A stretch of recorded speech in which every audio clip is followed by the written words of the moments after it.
Bhagavad Gita Chapter 3, text 35. So here Krishna says, it is far better to discharge one's prescribed duties, even though faultily, than another's duties perfectly. Destruction in the course of performing one's own duty is better than engaging in another's duties, for to follow another's path is dangerous. So we have to understand the context over here in Bhagavad Gita, where Arjun is not willing to fight, even though that is his profession, that is his duty. Looking at his brothers, his teachers, his relatives on the other side, even though he has been wronged, there has been adharma that has been performed.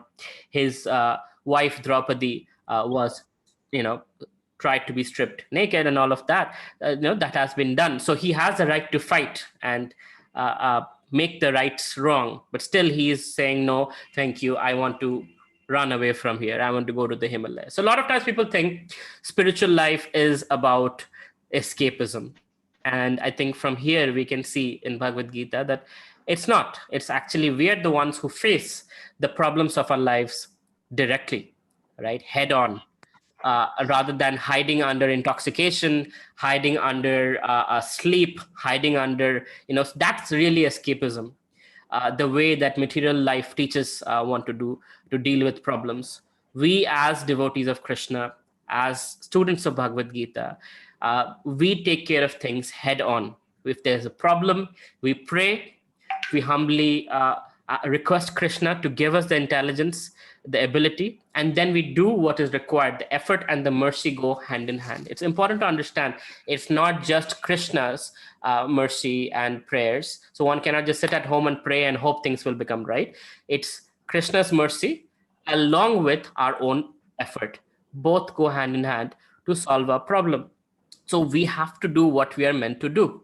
And what we are meant to do is given by our higher authority. We are talking about duty in chapter 3 a lot. And as we know, duty comes from higher authority. It is for the benefit of one and all, right? Not just myself, but everyone. And it is to be performed whether one likes it or not. That is the definition of duty as per Vedic norms. So in this case, when a student goes through Gurukul, the teacher looks at the student, understands how the student functions.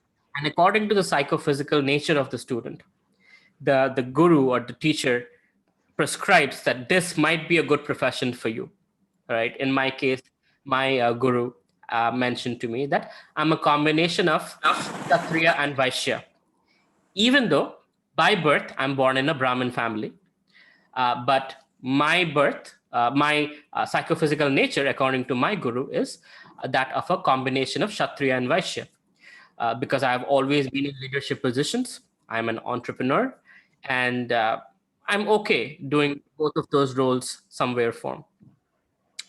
So the point is, now that I know that, that is my duty. I don't go on the altar doing arati or ringing bells. I'm an entrepreneur and I take on certain responsibilities to serve. That's my service in devotional life, in professional life, in personal life, and everywhere. That's who I am. So it's important to understand that one has been gifted, one has been designed in a certain way psychophysically, and it's far better to do that versus somebody else is doing something else. Let me do that. What's the problem with that? Jai Govinda Prabhu, since you're in this, you're expert in Bhagavad Gita as well as in professional life, would you mind commenting on this, giving some of your thoughts? Yeah, sure, Prabhu. Shall I come on video or shall I just stay? Either way, whatever you're comfortable. Okay, I'll come on video since we're all here together. Can you see me okay? Yes, yeah, of course. Yeah, so I definitely, actually, this is really a verse that I'm very fond of as well because of the same reasons I had earlier. So my background is I actually was a brahmachari in the temple when I was 18, and I spent 2 years there. And it was tough, a lot of it because I was young also. I didn't really know what I was meant to do, what was my duty in life, all of these questions. I was thinking, but I really wanted to join the temple and I really wanted to get trained. I was very attracted to Krishna consciousness. So it was 2 years and then I went to university. And when I left the temple and went to university, in that first 2 weeks, it was extremely traumatic for me because I wasn't sure whether I should be doing that. So I'd left a situation where I wasn't sure whether I should be there. And then I entered into a situation as to thinking, should I be doing this as well? So there's confusion. And part of that is just part of growing up as well. But over the course of time, as you were saying, Prabhu, that you think that, oh, should I be doing someone else's duty? Should I be doing this duty? Should I be doing that? And we make these material calculations and we think perhaps this is better. And a lot of it is also social peer pressures as well. We think, especially for example, and probably haven't had this experience, but if you're in the temple, there was a big stigma that, oh, if you get married, you're you're fallen and you've fallen away from Krishna consciousness and all these things. But it's actually not true, because your duty is the nature that you've acquired that naturally puts you in a condition where you comfortably can do it. It's natural, it's psychophysical. So that means psychophysical means that, like, for example, I work in technology a lot of the time. I've been in technology from a young age. So that's a natural thing for me to do. It's like a duck to water. You naturally gravitate towards that. So you think, okay, well, then that's my duty. And then you turn that into an offering for pleasing Krishna, because Prabhupada says elsewhere in the Gita that it doesn't matter what kind of work somebody does, it just needs to be done to please Krishna and to offer to Krishna. And that's the main principle. And one of the conclusions that I reached is actually that the prescribed duty, particularly for us, is also the spiritual duty, to realize who we are, what is the self, and to put ourselves in a materially conducive situation that allows us to peacefully prosecute that, where we're not too agitated. And looking at in hindsight, if I'd have tried to sort of eke it out and stick around as a brahmachari, as a monk, and try and make it work and grit my teeth, then perhaps it would have been a bit more of a struggle for me and negative, and I'd have probably ended up in this situation I am, but later in life, which we see a lot happening. Interesting. See, same thing. So I tried. I always wanted to be. So I actually was in this situation, but I wanted to be a monk. I wanted to be a brahmachari. The iPad I brought was orange. The headphones I had were orange. The shirts, the sweaters I was wearing were orange. I was just focused. My Guru Maharaj was like, I don't think you're the brahmachari type. Brahmacharis don't start startups, right? And I was like, I want to experience this. Somehow Krishna made the arrangement. I was living in the temple for 3 months, and I realized, oh my God, this is definitely not for me. Sleeping on the floor, not having your, access to the luxuries of life, right? So as to say, was definitely not for me. And I realized, okay, I was going for something that I am not, and it was just out of my lack of knowledge. And you rightly said it's not about what's cool.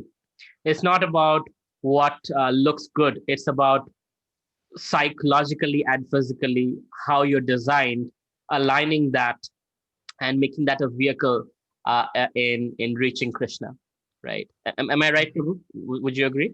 Yeah, definitely. Like, there's a famous pastime in the Bhagavatam where Gajendra and is an elephant, and he was in the water, bathing in the water and enjoying himself, and there was a crocodile that came and grabbed his leg.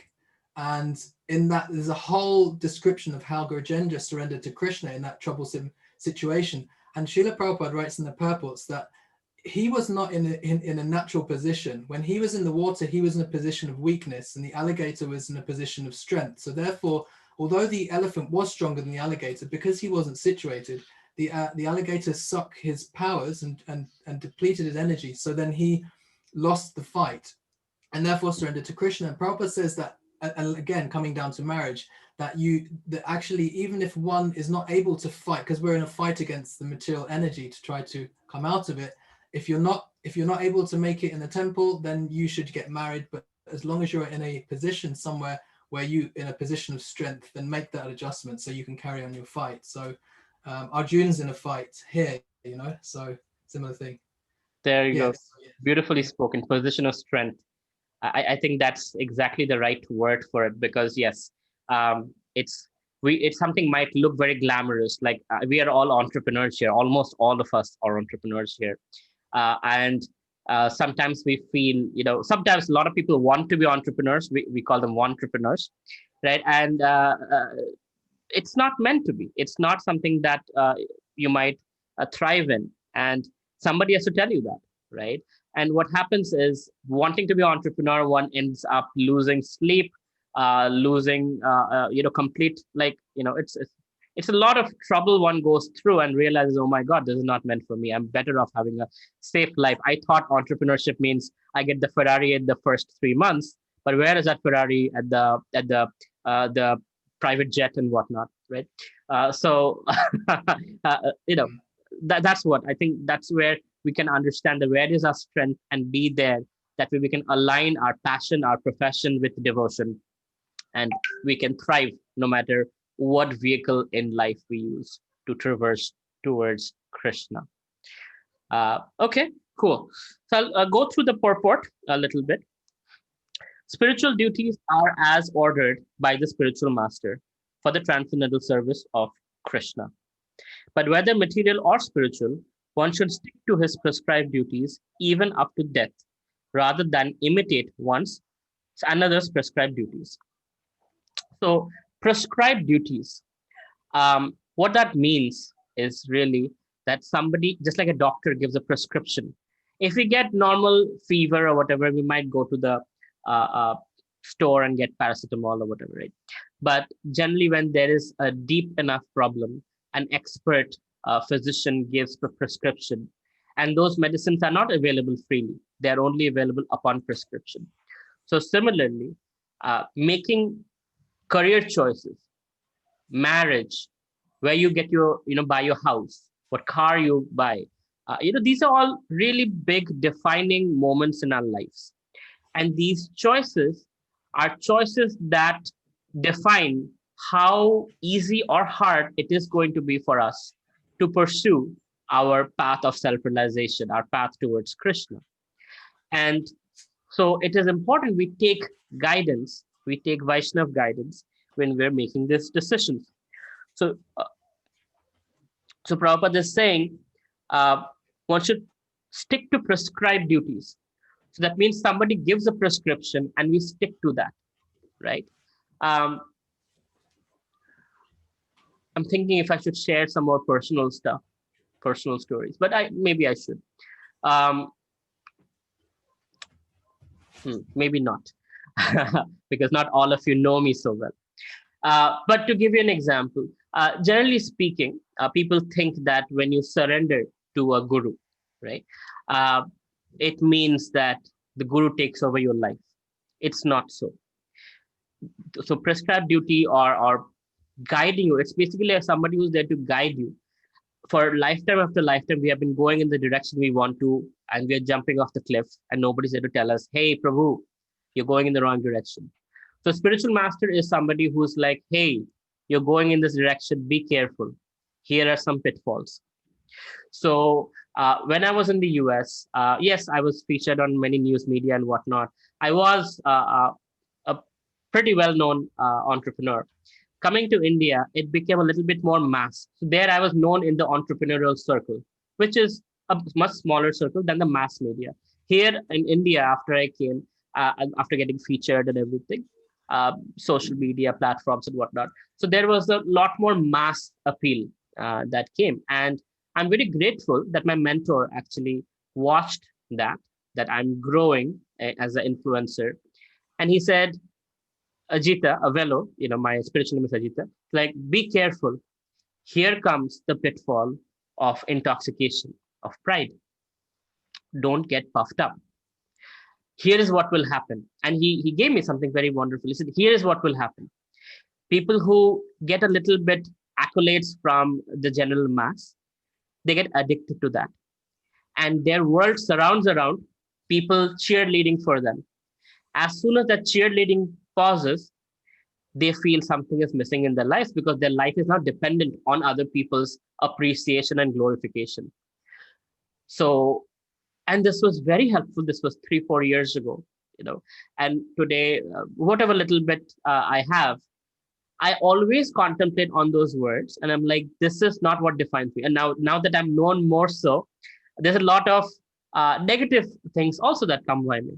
Why I talk about spirituality, why I am so short, why I look ugly, Why this, why that, all kinds of things, right? So that also is coming, the negativity. But the best part is 3 years or 4 years ago, my mentor had told me, don't let that define you. Don't let that inspire you. Let your inspiration be, this is for a higher purpose. This is for service to Krishna. So if people love me and they love what I do, then they will love who I love, and that is Krishna, right? So that has always been the motivation. And as a result, whether it's good comments or bad comments, it doesn't bother me, right? It's because it's for Krishna's pleasure. It is like whatever that is not what I'm doing this for. It's for to make Krishna smile. That's the important part. So it's important to know what we are doing. What is our prescribed duty? My prescribed duty is to use entrepreneurship, leadership as a tool to attract people to Krishna consciousness, right? And give them a happier life. I have been made fortunate, and it's my duty to make others fortunate, even if it is one more life. If one more person is fortunate because I'm able to share Krishna consciousness, that's perfect. I'm done, right? So that's the goal. And that's my prescribed duty. So I use Kolkata Ventures. I use my TEDx platforms. I use whatever I do, my videos and whatnot, social media, wherever I am known as a guy who's an entrepreneur who also has a foundation on Bhagavad Gita, thereby promoting the Vedic culture, that it is relevant. If a person like me can follow it, right? Not drink, not smoke, not be dependent on caffeine, and still do things in whatever level of success, then others can also. And that's a testament, and that is preaching, right? So preaching is not just speaking, preaching is actually through example, through one's actions. And, of course, I'm not saying I do that very well, but to whatever degree, right? The validation is when I get messages on Instagram from people like, what kind of meditation should I do? I'm in this kind of trouble. Who should I pray to? What should my prayer sound like? How to? So when there are spiritual questions, every single podcast, you will notice if you go on Spotify and just search my name, every single podcast, somehow or other, there's a question on Bhagavad Gita. I don't even tell them. They just Google me, they find me, they're like, this guy knows something about Bhagavad Gita spirituality. That's interesting. Let's ask him about that, right?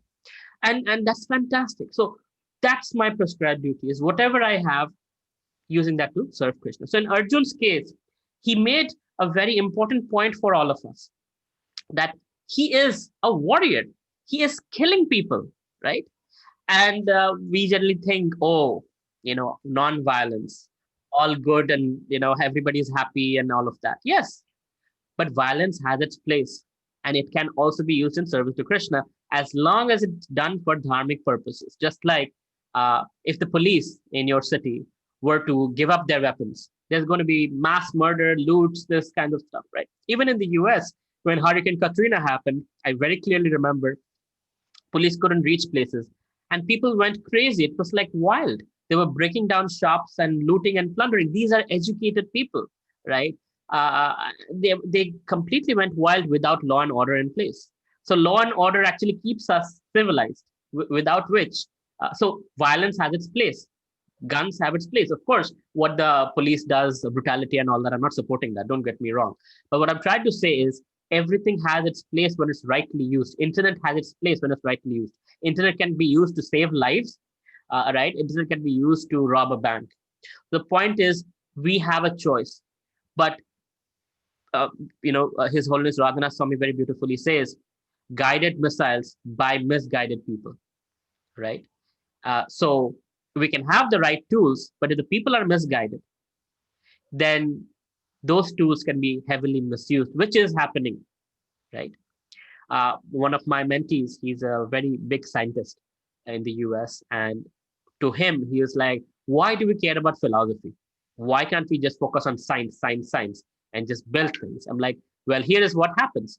So he's not inventing, he's the guy behind lithium air batteries. So it literally makes energy out of thin air. So I said, look, your lithium air batteries, they're far better than lithium iron batteries, right? The same batteries can be made to explode and made into bombs and whatever else, right? Now, you as a scientist cannot take away responsibility and say, I am not responsible for it. Somebody else took my batteries and exploded it and killed lives, right? If you have philosophy, you will think properly and put things in place that makes sure that your invention is used for good purposes and not misused by unscrupulous people, right? So that's where philosophy comes in. Even if you look at the word PhD, it's a philosophy in doctorate in philosophy of, right? If you look at scientists like Newton and Einstein, they were highly philosophical, theistic people who were also scientists who had a good purpose. It was not just like I'm building a product and I don't care about the outcome.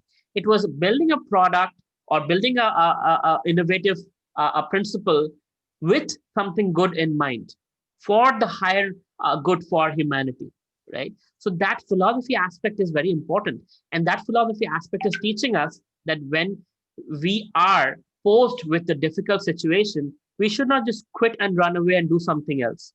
If you're meant to be an entrepreneur, stick to it. You will be a terrible employee, just a given, right? If you're meant to be a scientist, don't become a politician, right? One of our prime ministers, we know he was an amazing economist, but as a prime minister, he was not the best leader that India is proud of. Of course, he has great policy making capabilities. He's very intelligent. Just like every PhD doesn't make the best teacher, right? So similarly, we have to understand what we are designed to be based on our guna and karma, and accordingly, we take our profession. And a lot of you are very young folks. That's why I'm going a little deep into it. So I'll further break this down. What these Brahmana, Kshatriya, Vaishya, Shudra, where this falls in. So, and Jai Govinda Prabhu, feel free to chime in as you feel appropriate. But Brahmanas are people who are more on the mode of goodness, sattvic tone. So they're more balanced by nature, extremely clean. They wake up early in the morning. They have the sattvic qualities of being a very organized, balanced, spiritual personalities. So these people are supposed to be teachers, scientists, advisors, right? Policymakers, think tank, right? That's the Brahmana position. These are the guides of society. Then comes Kshatriyas. These are the managers, the leaders, the people in army, the people who are politicians. These are people who are Kshatriya means those who protect from harm. So either psychophysically they are defined, they are designed to be people who protect others from harm, right? Specifically protecting old, seniors, protecting women, protecting children, protecting cows, protecting Mother Earth, right? Protecting those that might not be physically that strong, protecting the weaker section of society, protecting Vedic civilization. So Kshatriya, they're supposed to be the protectors, managers, leaders, etc. So Kshatriya is a combination of sattvic and rajasic. So there is mode of goodness, mode of passion, combination. Then comes Vaishyas, right? These are the people who are by default, they're very good with bartering. They're good with negotiating. They're good with making revenue, right? They can build things. They're creative, right? They can, so generally speaking, Krishi Goraksha is what is described. So farmers and cow, people who have cows. But that was back in the days. In today's world, we have all kinds of entrepreneurial personalities, building all kinds of technology to create value, solve problems in life, and generate revenue. So there is the entrepreneurs, which is more influenced by rajasic and tamasic guna. So passion and ignorance. So as we're moving from Brahmana to Shudra, you'll notice that one is less sattvic, more rajasic, and more going towards the side of. So what does that mean is basically one's quest for spirituality is less and less as we go away from the sattva guna. So Shudras, for example, purely on the platform of ignorance. And now you might, people in India, especially with the caste system having a taboo, People might get upset about that. Why did you say that? It's not by birth, first of all, right? It's not your father's Shudra, so you're Shudra, or your father's a Dalit, you're a Dalit. Nothing like that. It's by your karmic activity, by your guna karma, you are in a certain category. So let's say you're a Shudra. So it's purely in the mode of ignorance. What does that mean? It means you don't ask questions. You don't inquire. You like physical work. You like working, and you like to get your money, and you like to focus on eating, sleeping, mating, defending. The basic things of life, not the higher purpose of life, but the basic things in life. And if you get on a public transport, a bus, train, on the road, you will notice that's what 90% of our population looks like. They go to work, they're plugged up in their earphones in the public transportation. They come home, watch TV, eat something, maybe have a little sex, drink something, go to sleep, wake up in the morning, go to work. And that's what their life looks like: eating, sleeping, mating, defending, right? Get your salary, don't question about other things. Who gives a damn? I'm happy. The world can go to hell, right?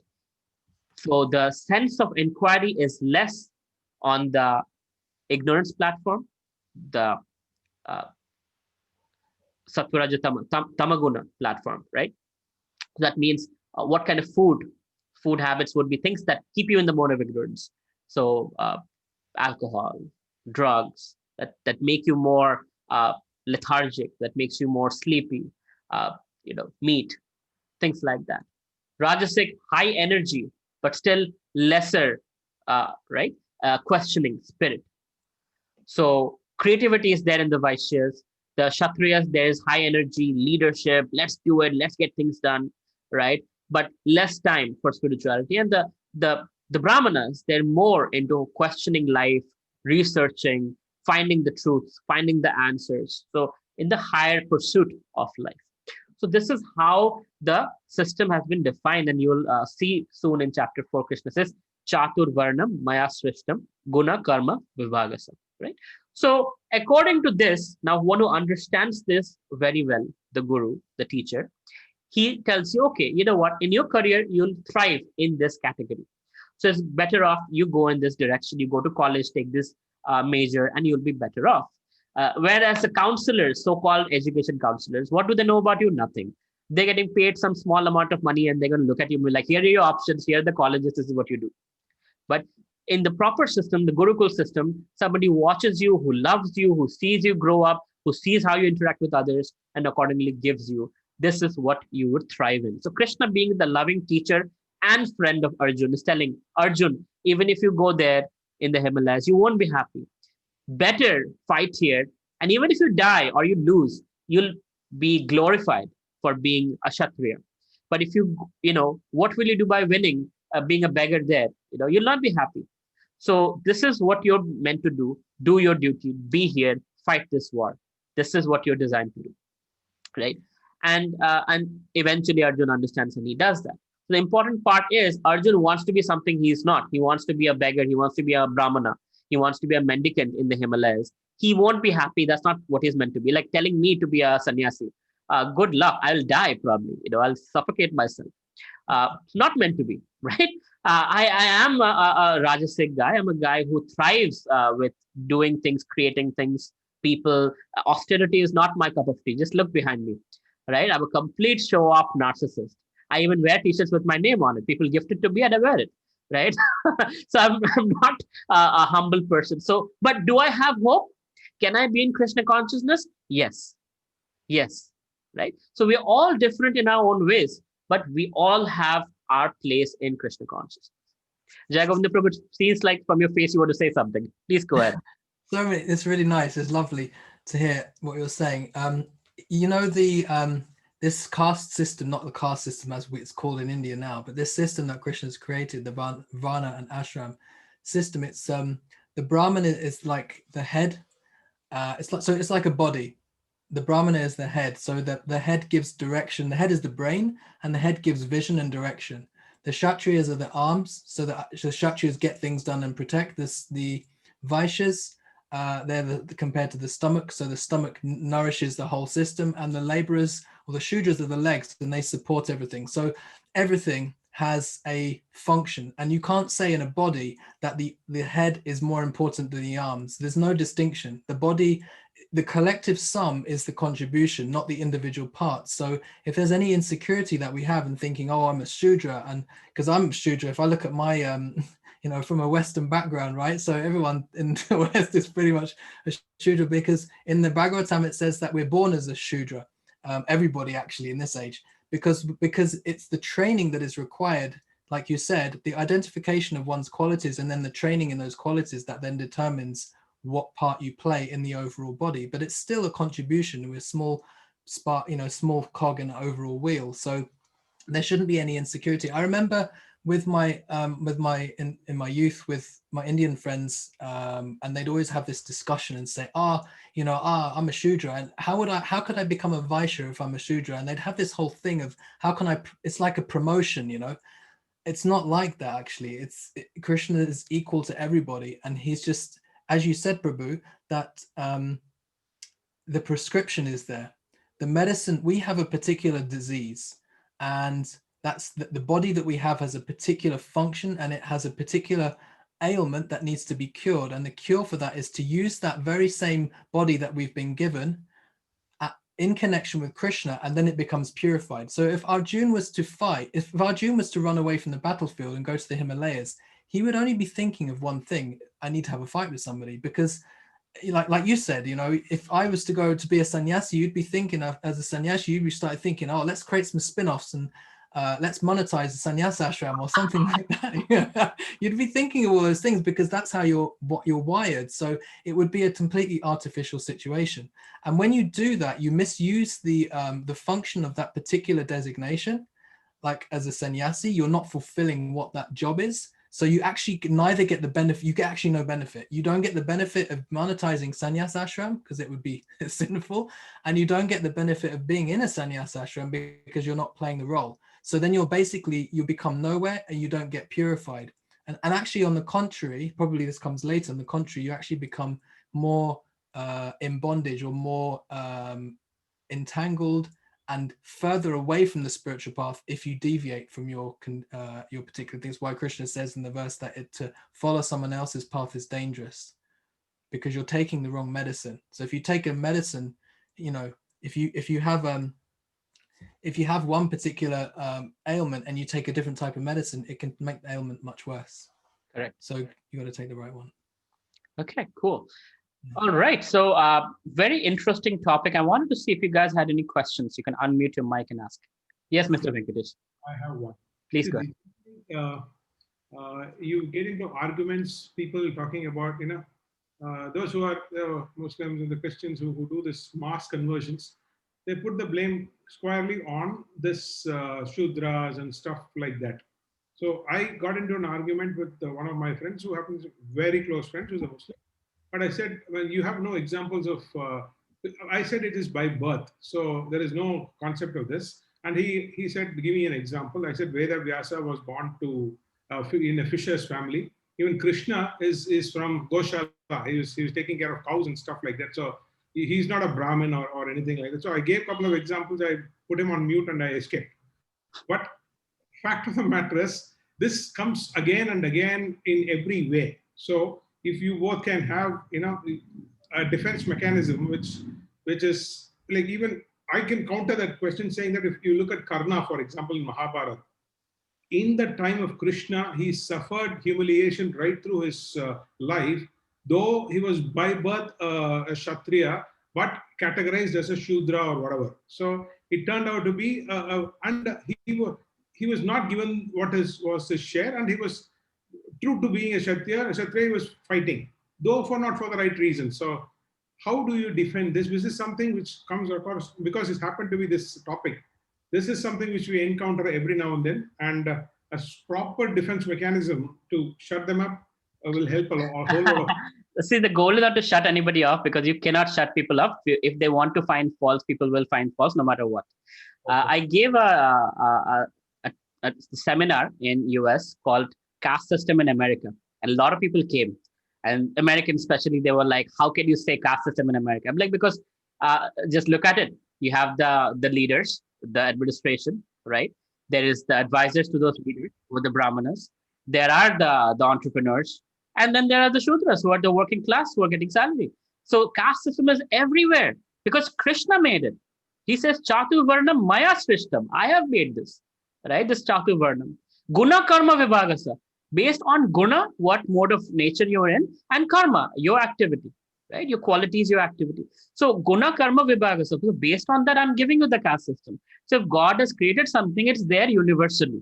We have names for it, others don't.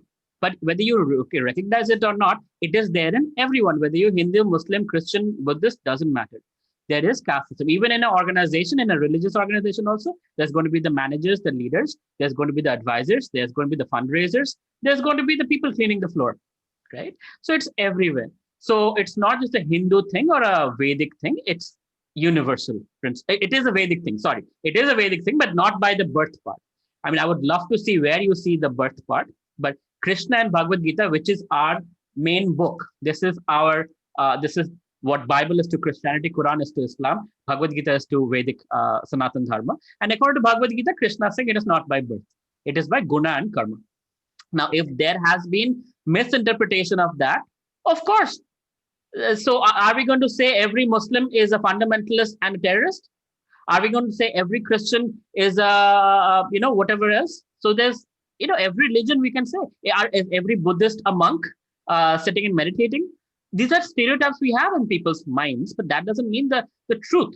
The truth should be found. If you're sincere, you will go find the truth in the books that define our value system. I wanted to know about Islam. I took 2 semesters of Islamic thoughts and end to end to understand what is Islam all about, what is the history, what is the teachings, what is the preface, right? So if you're interested in Vedic science rather than pointing fingers, come to Philosophy Friday. Let's learn together and let's understand this from a proper vantage point. Just like you need a microscope to see amoeba bacteria, you need an electron microscope to see electrons and protons and whatnot. Similarly, you need to have Bhagavad Gita to see God.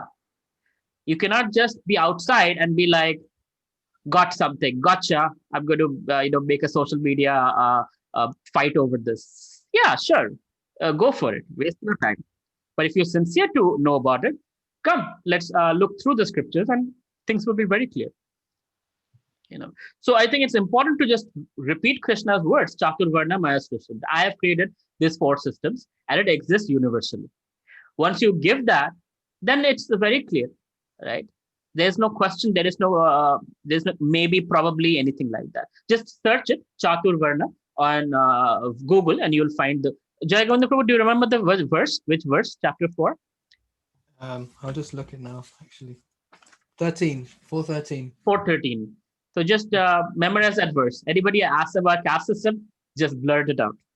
Done and dusted. And also, and that's just one other thing on that also is that in the 18th chapter, then Krishna's speaking about the different qualities associated with the different ashrams or varnas. So for example, the Brahman, the Kshatriya, the Vaishya, Shudra, what is the qualities? Because it's not, as you said, Prabhu, everyone's stereotyped it and said, a Shudra means somebody who's doing this, but actually Krishna's just defining it, expanding upon it and saying, this is actually what a Shudra is, or a Brahmana has these qualities. So if someone has those qualities, then you can say that they're a Brahmana. So you can identify them very clearly. It's not like you can just, like you said, by birth, it's as a quality and those qualities explained. So it's very scientific. That's right. Okay, any other questions? Feel free to unmute and ask.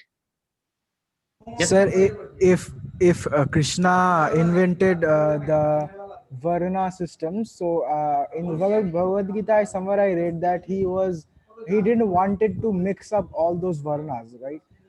So why he didn't wanted to mix all these things and how these all things get mixed up? I didn't read that that Krishna doesn't want to mix Varnas up, but okay, I see the question. I understand what you're asking. How these things get mixed up. So we are in Kali Yuga. We are not in the Vedic system. We don't have the Gurukul. We don't have teachers to guide us on career prospects. So as a result, what do? Whatever Sharma Ji ka beta is doing, right? Sorry, for Jai Govinda Prabhu, you would understand. It's like a common way of saying like such and such son is doing, so you should do it too, right? They went to IIT, so you should also. They went to MBA and you should also, right? So we follow other people and their paths. And as a result, we hope to God, because they have been successful, we will be too. It's kind of telling a fish to climb a tree and a monkey to swim in the water, right? We all have our own ways. A monkey will thrive on the tree, and a fish will thrive in the water. But you switch places, and fish will always be average, or rather die on a tree, and a monkey will always be an average swimmer, right? So you think like, I'm a nothing, I'm a loser, because you never found the place you're meant to be. And that's the situation, that's the education system we have, that's the societal system.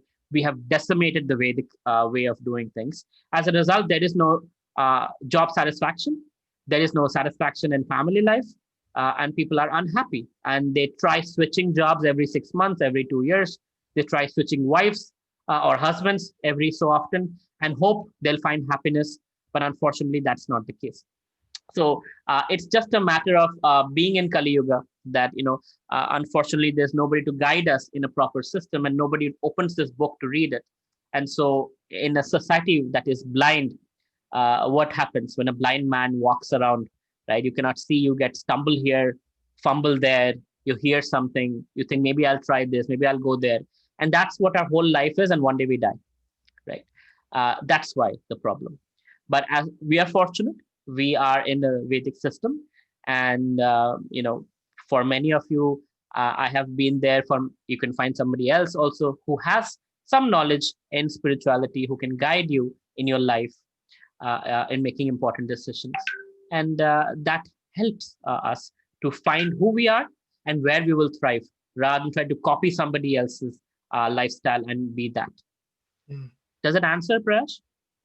Yeah, that answers. But one question, Prabhu, that how do we realize who we are? Is it just because of goes from spiritual knowledge, or we have to experiment a lot of things? How we that? So I'll answer. I'll maybe let Jayavardhan Prabhu also take that. See if you want to take a stab at it. So the way to realize ourselves actually is very simple, and Krishna's speaking about it actually in this verse.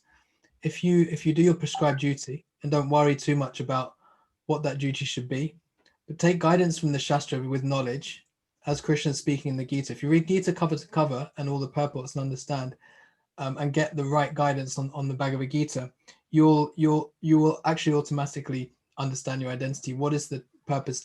The real identity or self-realization happens by engaging your nature in a spiritual way. So karma yoga, this is what this chapter is. Karma yoga. Karma means activity. We all have to act. We have to work in this world. We have to do some occupation. But yoga means to connect it with Krishna, to offer it, to do it for his pleasure.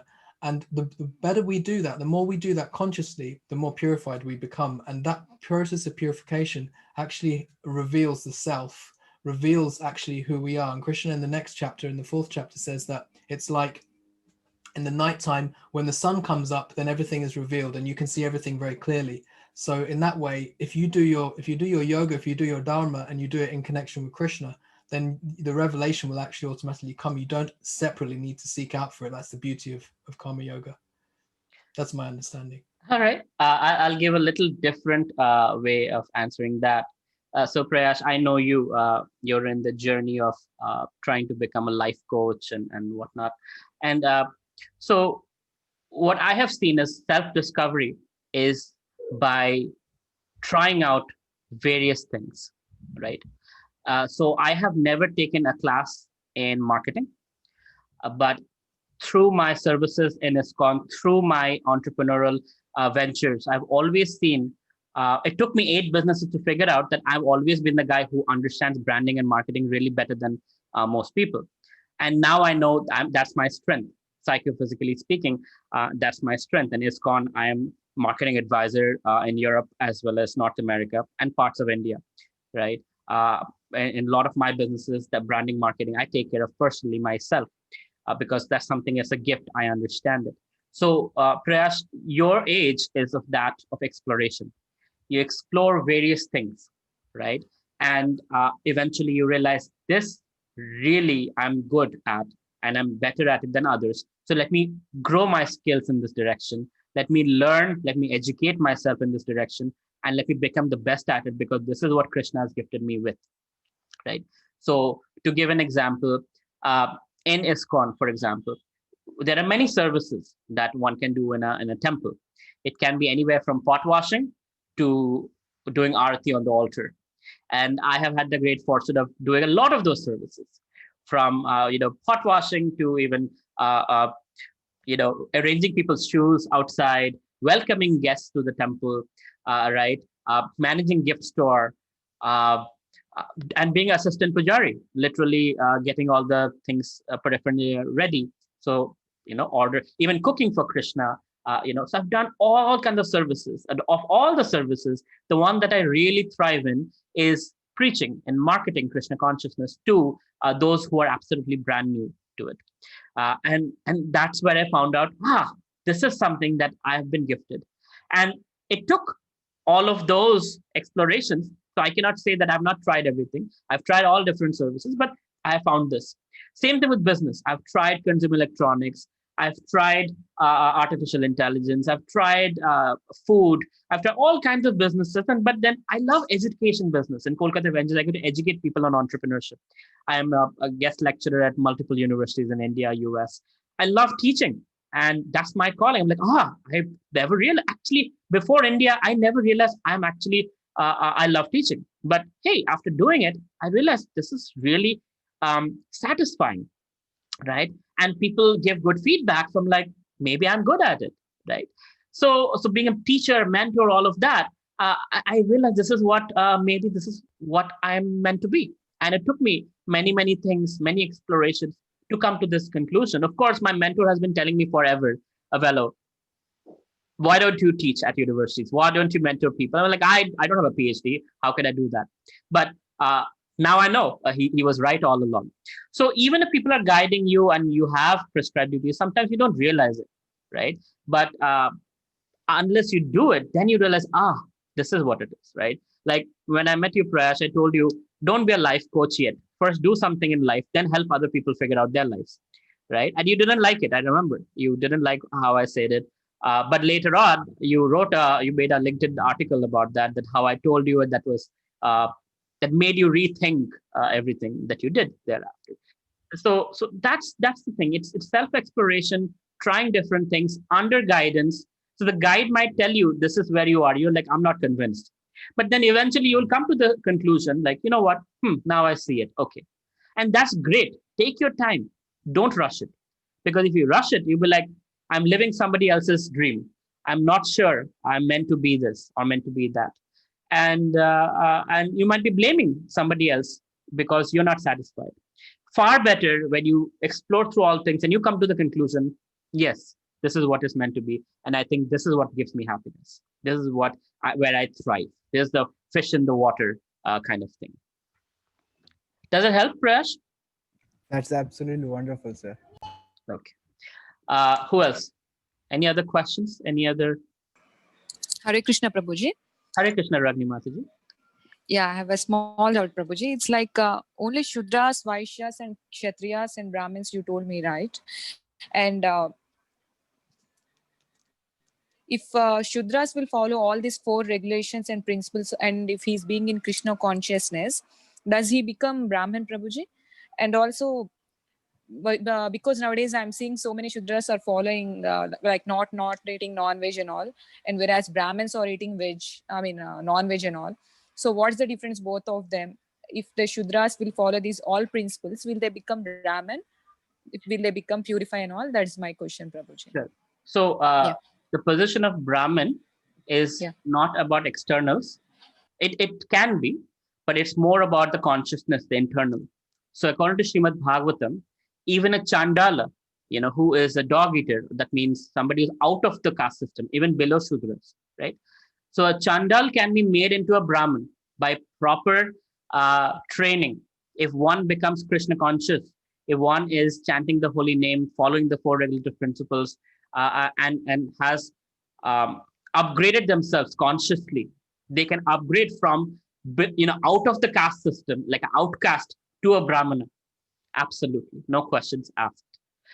So it's not about being vegetarian or being this and being that or doing this or wearing these kind of clothes. It's about the consciousness. So Prahlad Maharaj was born to Hiranyakashipu. Hiranyakashipu was a demon.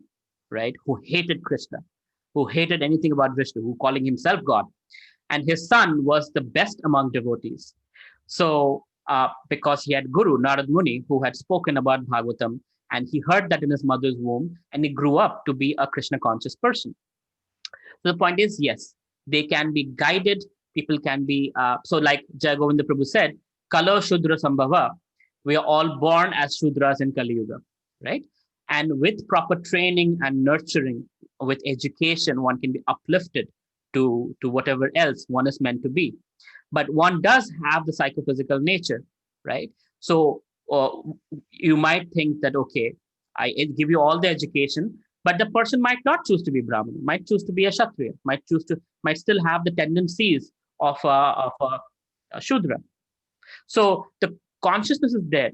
But the important part to understand is beyond Brahmana is Vaishnava, right? So Brahmana, Vaishya, Shudra, all of these, the four Varna system is still materialistic, is still in the material run. The Shuddha Sattva, the transcendental part, beyond matter, is Vaishnava. And that's called Daivi Varnashram system. So there's Varnashram system, which is the Brahmana, Kshatriya, Vaishya, Shudra, which is regardless of Krishna or not, but you're in the Vedic system, right? You can be worshipping whoever. But beyond that is the Daivi Varnashram system, where there is the Vaishnavas. So they are actually beyond Brahmanas. Now, to give you a very nice example, one time in my ISKCON Chicago temple, where I've pretty much grown up in Krishna consciousness, my mentor, who's the temple president, found out in the morning that some homeless person had come and basically done bathroom, outside the temple. And I obviously freaked out. I was like, oh my God, that's so disgusting. Let's just call some cleaner and get this done. He said, what cleaner? I'll clean it myself. So the temple president, who is also a Brahmana initiated, who does arti on the altar, who does fundraising, who does mentoring, and all of you have seen him. He is my mentor. So he teaches, he preaches, right? He's extremely highly scholarly personalities. He is cleaning somebody's poop, right? And that's unbelievable. To me, that was like, what? How? But that's a Shudra job, but he's doing it. So for a Vaishnava, it doesn't matter. It's service to Krishna. Whatever one has to do, one is empowered to do it. So one is not in a box that, okay, I am a temple president, so I cannot do fundraising, or I cannot clean the toilet, or I cannot clean the pots. You can do anything. As long as it's service to Krishna, I'll do it, right? So that's the beauty of being a Vaishnava, being transcendental. You transcended the modes. So it doesn't matter what your psychophysical nature is. You actually do whatever it takes to serve Krishna. Maybe I gave too much information. I don't know. Did I confuse you, Ragni Mataji? Yes, Prabhuji, it was good. Thank you. I confused you? Yes? Or no, Prabhuji. No. You haven't confused me. It was a great example. It's good. Thank you, Prabhuji. Good. All right. Anything else? Anybody has any other questions? Hi, Prabhuji. I had a question. Yeah. So, how does one identify his prescribed duties? For example, I wish I could come up with a better example, but I can think of only this right now. Let's say I'm in a job because I feel it's my prescribed duty to give back to my parents. But I might not necessarily be very good at it. But then I might, be good at something else, which I'm not doing because I feel that it's like I'm trying to move away from my prescribed duties. Because there's some. So I'll just stick with me for a little bit here. Yeah. Who has prescribed you that duty? It's nobody has. It's self-prescribed. So it's not a prescribed duty. It's not even a duty. Yeah. You just found a job and you're doing it. That's it, right? So prescribed duty is, so let's say you are in Bhagavad Gita class, and then you and I get to interact a little bit. I understand who you are, and we build a relationship of trust. And as I see you, as I observe you, then, or me or whoever else, right? It could be a mentor, could be a guru, could be somebody who is spiritually founded and grounded, right? Such a person looking at your psychophysical nature will identify you that this person is a combination of blah and blah, or this person is more on the the Rajasic or Tamasic. And accordingly, somebody can guide you that, Sohil, you might be better off doing something in the advertising space or the marketing space.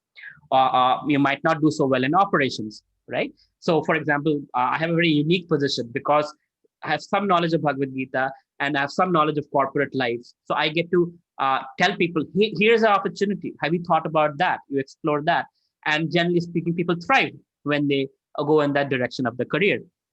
So, that's prescribed. That means somebody who understands the scriptures and scripturally understands your psychophysical nature prescribes you, so you might be better off doing this, or better off being here, or better off working this situation, and thus you'll be happier. Now, serving your parents, that is your duty regardless. But where the money comes from, what work you do, is a choice that you can make. And the choice is better off made when it's under a proper guidance. Somebody who understands how the system works, right? Not just the corporate system, but the Vedic system, the system of the universe, universal principles, and accordingly guide you to be successful in your career. Does it make sense, Sohil? Yeah, Prabhu. I think I understood what you're trying to say. Okay, cool. All right. Anything else? Prabhu, I have a question. Hare Krishna, Prabhuji. Hare Krishna. Hello. This is Anand. Prabhu, I have a question. Like you told that those who are born in Kali Yuga, they're by birth they're so they have to uplift themselves. So like few months ago, last year, I think I visited my Jagannath Puri, and I have watched a lot of videos also, like Kurukshetra, and also whoever taken birth in Dham like Jagannath Puri or Kurukshetra, they have a kind of special mercy. And sometimes I see that I have seen that they are not chanting also. So how you can relate this to the philosophy of Krishna consciousness, that we are actually chanting so that we can uplift ourselves? Yeah, see, it's like by good pious activities or by even devotional activities, one can be born in the holy dham, one can be born to devotees, one can be born in a very spiritually conducive environment. But then there's a choice. One can choose to, grab that opportunity and grow in their relationship with Krishna, or choose not to. Many times, devoted children don't become devotees. Srila Prabhupada's own children did take up so seriously, right? So the important part is to understand that we are no one to judge. Let's not judge anybody, but also appreciate that what we have received has made us fortunate. And it's unfortunate if somebody doesn't do it. If we can play some role in inspiring them with our example, then fantastic. If not, fine. I have friends from Mathura, Vrindavan, and it's like, wow, you guys are worshipable. You're born in the holy dham. They're like, what are you talking about? We're just common people. I'm like, well, you're born in Krishna's birthplace, so it must be very special. So the mercy is there, but what happens when you're born in a rich family? Sometimes you don't appreciate the wonderful access you have. You don't have to think twice before buying the luxuries of life, but you don't appreciate it. You still feel like, I'm not happy, right? Of course, you have the right to not be happy and whatnot. I'm not saying if you're born in a rich family, you can be always happy. But the point is, you take things for granted. And that happens also when people are born in certain situations. One can take things for granted. For example, in Chicago, I had access to a devotional environment in abundance. When I came to India, thanks to my mother, I have still in India, but all of you are my devotee friends. I don't have so-called devotee friends in India that much. So I missed that. When I had it in Chicago, I took it for granted, maybe not. But the point is, we should appreciate what we have, be grateful for what we have received, and let's not look outside who's doing what. Let's focus on ourselves and be the example so that that inspires other people to be serious with the Krishna consciousness. Okay, there are some chat questions, I think. Lord is Thank saying, you, Prabhu. most welcome, Anand. Chapter 7, text 26, Lord is saying that whatever has happened in past and what is happening in the present and what will happen in the future, he knows very well. Then how, with our bhakti, our karma, can we change, please? If possible, make the understand. Hare Krishna. This is Vanit asking this question. Okay. I don't know, Vanit, if you have children or not, But when you're a parent, you know that your child likes vanilla ice cream. And if you give your child vanilla, chocolate, butterscotch, the child might go for the vanilla ice cream. But you still give the choices. So Krishna, being the Supreme Father, he knows what the outcome is, what we will choose, and how the things will happen. Still, we have the choices, right? And just like astrology, uh, it's a prediction based on our past karma, based on what we are supposed to get. But when we come to Krishna Bhakti, things do change. And astrology becomes irrelevant at that time because Krishna has burnt all our past karma. And now we are moving in a whole different trajectory. So as we come to bhakti, all of that can be changed. But Krishna knows that also. Because he's the loving father, he knows past, present, future. He is God. Now, don't try to understand God. How Krishna sees the world, we cannot even fathom, right? He is with Radharani dancing with the gopis, and he is also with us in our hearts. He's also in the pig heart. He's also in the bacteria of the coronavirus, there. He is everywhere. Krishna is everywhere. And he is present simultaneously with all of us. How can Krishna do things? We don't understand. We should not even try to understand. But the point is, Krishna knows past, present, and future. And because he's our father, he knows what choices we will make. That doesn't mean it's all programmed. We still have the choice. We choose. We have the freedom of choices. But Krishna knows it nevertheless. Okay. I hope that answers your question. It's already 8:30, so I will not take more time. Thank you very much. Srila Prabhupada ki jai, Srimad Bhagavad Gita ki jai. If you have further questions, ask in the WhatsApp group. Oh, sorry. One last question. Let me see. I need some peace in my life. I am tired of explaining to everyone. Please take you for granted. People take you for granted. But finally, I am completely lost. These days, I feel like crying out loudly. But one thing I am doing is chanting Mahamantra. I would like to attend more of your workshops, please. Thank you, Guruji. Okay. Well, that's wonderful that you're chanting, and know that I am just a phone call away. If there's any way I can be of service to you, I don't know what your name is because it's just your phone, Galaxy M51. Whoever you are, you reach out to me. I'll be happy to be of service. We can have a 15-minute phone call. And if there's any way I can help you, I'm here for you. Okay, thank you very much. Srila Prabhupada ki jai, Srimad Bhagavad Gita ki jai. Hare Krishna, everyone. Have a good night. See you next Friday. Hare Krishna, bro. Good night. Good night.